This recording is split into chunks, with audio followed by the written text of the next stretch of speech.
আজকে আমি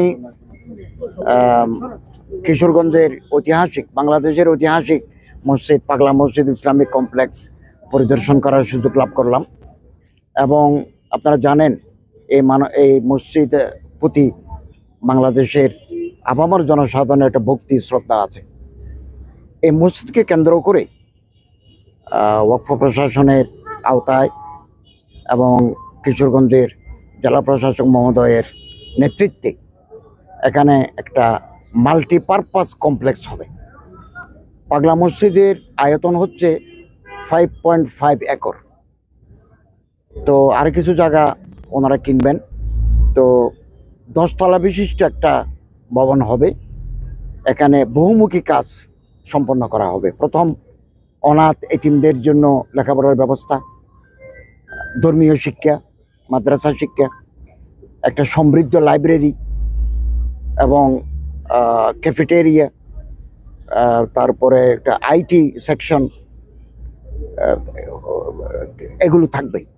দৃষ্টিনন্দন মাল্টিপারপাস ওইটার আদলে পাগলা মসজিদ কেন্দ্রিক একটা ইসলামিক কমপ্লেক্স গড়ে তোলা হবে।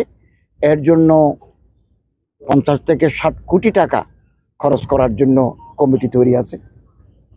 এবং এই মুহূর্তে পাগলা মসজিদের অ্যাকাউন্টে 90,64,00,00,000 টাকা জমা আছে। এবং 12 সদস্য বিশিষ্ট একটা কমিটি জেলা প্রশাসক মহোদয়ের নেতৃত্বে ওনারা কাজ করে যাচ্ছেন। অত্যন্ত স্বচ্ছতা, দক্ষতার সাথে এই কাজ তারা আঞ্জাম দিচ্ছেন। এবং আমরা আশা করি অতি সত্বর ইতিমধ্যে এই কমপ্লেক্সের জন্য ডিজাইন জমা দিচ্ছে 12টা প্রতিষ্ঠান। রাজশাহী প্রকৌশল বিশ্ববিদ্যালয়ের একটা এক্সপার্ট টিম পরীক্ষা করে একটা প্রতিষ্ঠানকে ওনারা মনোনয়ন দিয়েছেন। আশা করি জেলা প্রশাসক মহোদয় এবং কমিটি অতি সত্বর ওনাদেরকে কার্যাদেশ দেবেন এবং কাজ শুরু হয়ে যাবে।